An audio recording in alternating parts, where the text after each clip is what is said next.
تذكر يوما كنت تعانق دمعة الفكر تناجي الله. جب چھوٹے تھے تو لڑائی ہوتی تھی، ایک کہتا تھا ماں میری ہے، دوسرا کہتا تھا نہیں ماں میری ہے، اور اس بات پہ لڑتے تھے. ایک کہتا تھا ماں میری ہے، دوسرا کہتا تھا ماں میری ہے. پھر کہتے تھے چلو ماں سے پوچھ لیں، تو ماں پھر ہنس کے دونوں کو ٹال دیتی تھی، کیونکہ اسے پتا تھا کوئی وقت اور بھی آئے گا، تو وہ ہنس کے دونوں کو ٹال دیتی تھی. ایک زمانہ تھا لڑائی یہ تھی ماں میری ہے، ماں میری ہے. لیکن پھر وقت وہ آیا جب ماں بوڑھی ہو گئی، تو اب لڑائی اس بات کی ہے کہ ماں تیری ہے، ماں تیری ہے. ایک کہتا ہے میں نے پچھلا مہینہ گزارا، مجھے پتا میرے بیٹے کتنی آزمائش میں رہے ہیں، میرے بچوں کی نیند ڈسٹرب رہتی ہے ماں کی کھانسی سے، میں نہیں رکھ سکتا، 4 مہینے تم نکالو، ہر کوئی مہینہ پھر دیکھوں گا کیا کرنا ہے. آج وہی ماں بوجھ بنی ہے جس ماں کے قدموں تلے اولاد کی جنت جڑی ہے. کہ کوئی نوجوان تھا تو وہ اپنی ماں کو یتیم خانے میں چھوڑ آیا. یہ آج ہمارے ہاں بھی اولڈ پیپلز ہوم بن گئے کہ جب ماں باپ بوڑھے ہوئے تو تم جا کے ان کو یتیم خانوں میں جمع کروا دو. یہ دن بھی ہم نے دیکھنے تھے. تو خیر وہ ماں تو جمع کرایا اور ساتھ انتظامیہ کو نمبر لکھ کے دے دیا کہ جب ماں مرنے لگے تو مجھے فون کر دینا، میں نے تدفین ابائی گاؤں میں کرنی.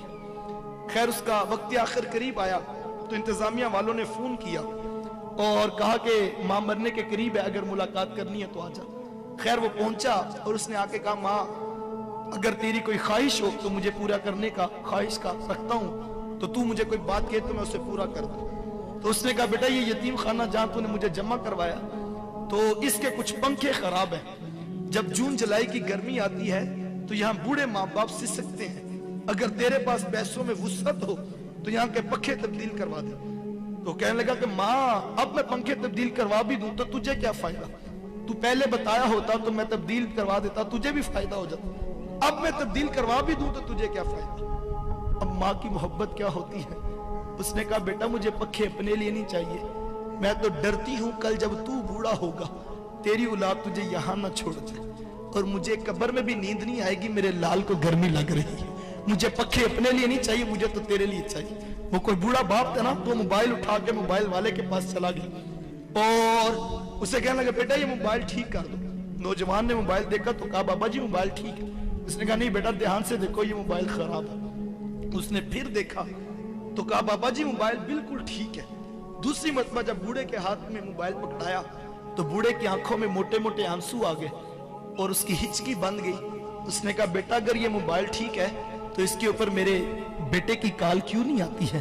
میں سارا دن کان سے لگا کے بیٹھا رہتا ہوں کہ میرا بیٹا ابھی مجھے کال کرے گا، میرا بیٹا ابھی مجھے کال کرے گا، لیکن اس کے اوپر میرے بیٹے کی کال نہیں آتی ہے. یہ بوڑھے ماں باپ ہیں، مانگنا بری بات ہے، مانگنا نہیں چاہیے، لیکن میں سوچتا ہوں کہ صحیح جب سگنل پہ بریک لگتی ہے، جھکی ہوئی کمر پہ بوڑھا ہاتھ تیرے شیشے کے دروازے کے آگے جب ایسے آتا ہے تو دل میں خیال تو آتا ہے آخر یہ 60 سال کی بھائی ہے، کوئی اس کی بھی اولاد ہوگی، کوئی اس کا بھی بیٹا ہوگا، لیکن یہ آج سڑک پر بیٹھ کر مانگنے پہ مجبور ہے. ماں باپ کیا مانگتے ہیں تم سے؟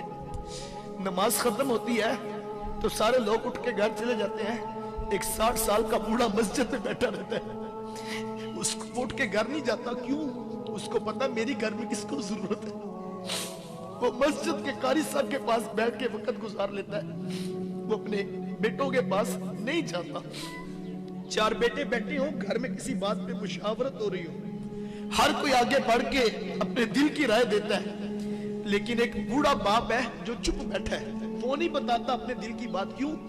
اسے پتا میری بات کی کیا حیثیت اور کیا اوقات ہے. جب ماں باپ یہ سوچے کہ 2 دن سے ماں سوچ رہی ہے میری دوائی مکی ہے اور میں کس بیٹے کو کس طرح کہوں کہ بیٹا میری دوائی ختم ہے اور میرے جوڑوں میں درد بڑا بڑھ گیا، وہ ماں کہتی بیٹا میں کیا کروں، میں مجبور ہوں کہ میرے سے چلا بھی نہیں جاتا اور میں لفظ سوچتی ہوں کہ میں تمہیں کیسے کہوں. وہ جو باہر بیٹھ کے 2000 کا دوستوں میں ڈنر کر کے آ جاتا ہے، ماں کی دوائی کی خبر لینے کے لیے اس کے پاس نہ وقت ہے نہ اس کے پاس سوچ ہے. میں نوجوانوں سے کہتا ہوں آج تمہیں برا لگتا ہے، تم کہتے ہو میں نے یہ کرنا ہے، میں نے وہ کرنا ہے، تمہیں ماں باپ کا ٹوکنا برا لگتا ہے. صاحب ایک وقت آئے گا جب گھر سے 4 پائی اٹھ جائے گی، وہ 4 پائی جو تجھے بڑی بری لگتی تھی تو نے اٹھا کے سین میں رکھ دی تھی، میرے بچوں کی